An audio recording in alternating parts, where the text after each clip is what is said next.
Helicopter bike race. बहुत साल पहले विजयनगर करके एक राज्य था। उसका राजा था विक्रम सिंह। उसको खेलों में बहुत लगाव था। वह हर साल सभी खेलों का आयोजन करता था, जैसे कि कबड्डी, घोड़े का दौड़, कुश्ती और तैराकी जैसा। लेकिन राजा विक्रम सिंह को सबसे अच्छा लगता था मोटर बाइक रेस। वह सभी खिलाड़ियों को बहुत आदर करता था। एक दिन जब सभी खेलों का आयोजन किया गया, उसने पड़ोसी राज्य का राजा भरत सिंह को बुलाया।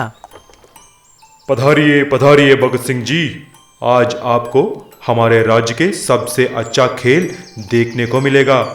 बैठिए। ऐसा जब दोनों राजा बैठ गए, सभी अपने रेस बाइक्स को लेकर खड़े हो जाते हैं और रेस शुरू हो गई।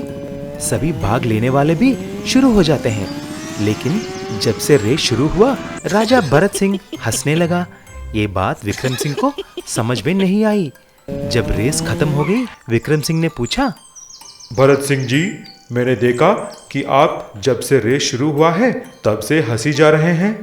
आखिर बात क्या है? विक्रम, आप तो अभी तक पुराने खेल खेल रहे हैं। मेरे राज्य में तो एक अनोखा खेल खेलते हैं। हमारे बाइक रेसर्स हेलीकॉप्टर में से आसमान से उतरकर जमीन पर कूदते हैं और फिर जमीन पर रेस लगाते हैं।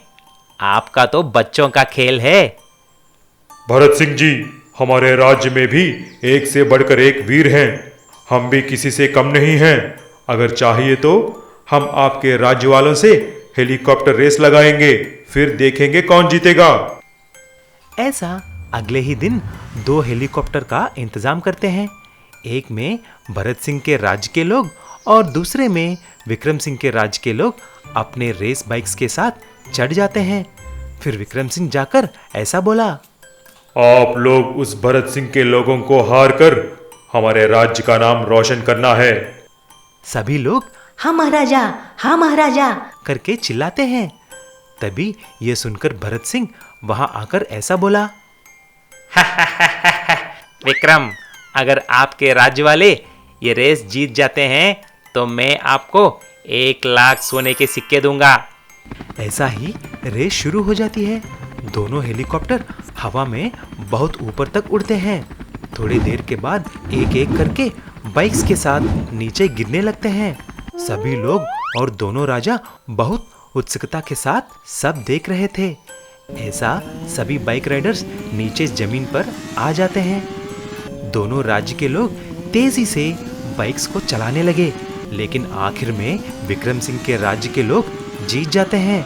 ये देखकर भरत सिंह ने ऐसा बोला, आपके राज्य के लोग वाकई में बहादुर हैं। ये लो मेरी तरफ से कि सोने के सिक्के।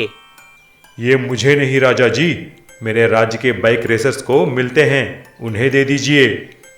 ऐसा भरत सिंह शर्मिंदा होकर जीतने वालों को इनाम देते हैं। ये कहानी पानीपत नाम का एक गांव में हुआ। उस गांव में गणेश अपने दोनों बेटियां शीला और माला के साथ रहता था। माला जो छोटी बहन थी, बहुत नादान थी। जब भी उसका पापा गणेश कुछ काम के लिए शहर जाते थे तो कुछ न कुछ लाने के लिए बोलती थी। एक दिन गणेश कुछ जरूरी काम पर शहर जा रहा था। तभी माला ने, पापा, आप शहर से आते वक्त मुझे समोसे, भेलपुरी और पानी पूरी भी लाना। जरूर बेटा, मैं सब कुछ लाऊंगा, लेकिन आप दोनों संभाल के रहना। कुछ जरूरत पड़े तो चाचा के घर चले जाना। ऐसा गणेश को विदा करते हैं। तभी बड़ी बहन शीला ने बोली, काश इस गांव में भी एक पानी पूरी और चाट का ठेला हो तो हम रोज जाकर मजेदार चाट, पानी पूरी खा सकते थे। उस गांव में कोई भी चाट का ठेला नहीं था। लेकिन अचानक मोहन करके एक आदमी एक नया चाट भंडार खोलता है और वह पूरे गांव में ऐलान करता है कि उसके ठेले पर सारे गांव को मुफ्त में पानी पूरी और चाट खिलाएगा। तभी कुछ लोग उसके ठेले पर इकट्ठे हो जाते हैं। अरे ये क्या है मोहन भैया, मुफ्त में पानी पूरी और चाट, वो भी सारे गांव को? हाँ हाँ चाचा, मुफ्त में खा लो। इस गांव ने मुझे बहुत कुछ दिया है, शहर में बहुत कमाया है व्यापार करके, इसीलिए मेरे गांव आकर मुफ्त में सबको पानी पूरी और चाट खिलाने के लिए सोचा है। अरे वाह मोहन, चाट और पानी पूरी तो बहुत स्वादिष्ट हैं, लाजवाब हैं। जल जीरा तो बार बार पीने का मन कर रहा है। ऐसा ये बात सारे गांव में फैल जाती है। शीला और माला भी सुनते हैं। दीदी दीदी, चलो ना, मुफ्त में चाट और पानी पूरी, मजा आएगा। चलो चलो ना, खाते हैं।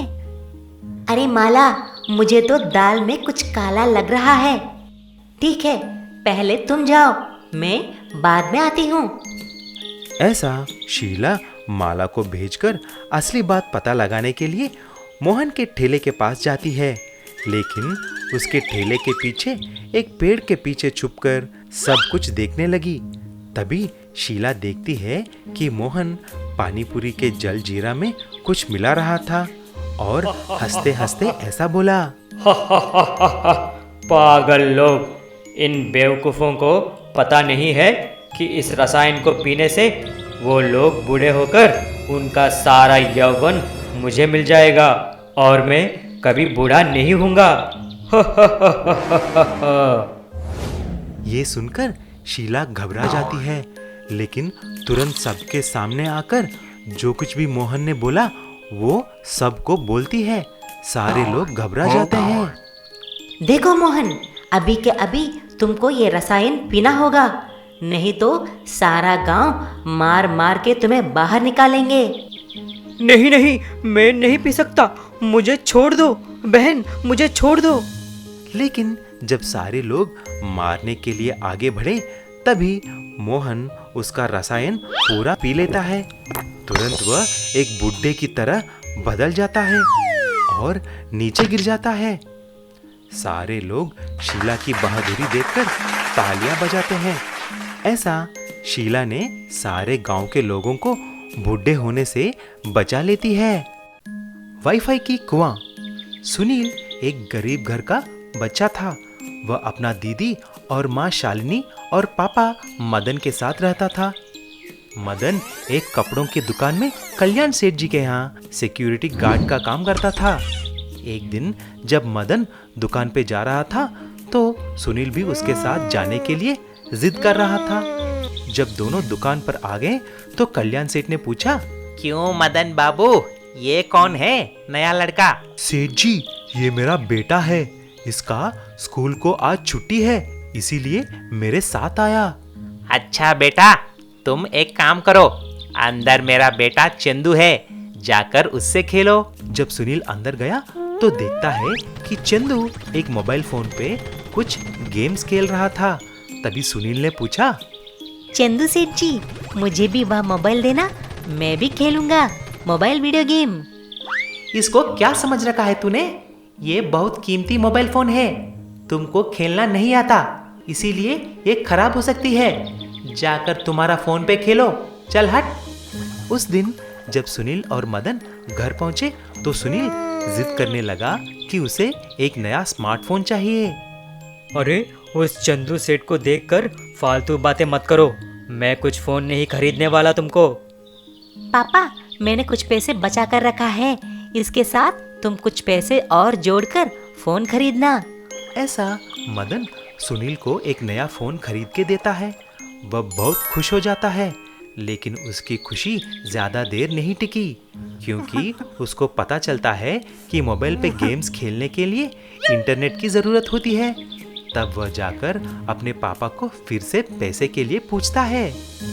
देखो बेटा, मैंने तुमको मोबाइल खरीदा है, अब इंटरनेट वो सब तुम अपने पैसों से संभाल लेना।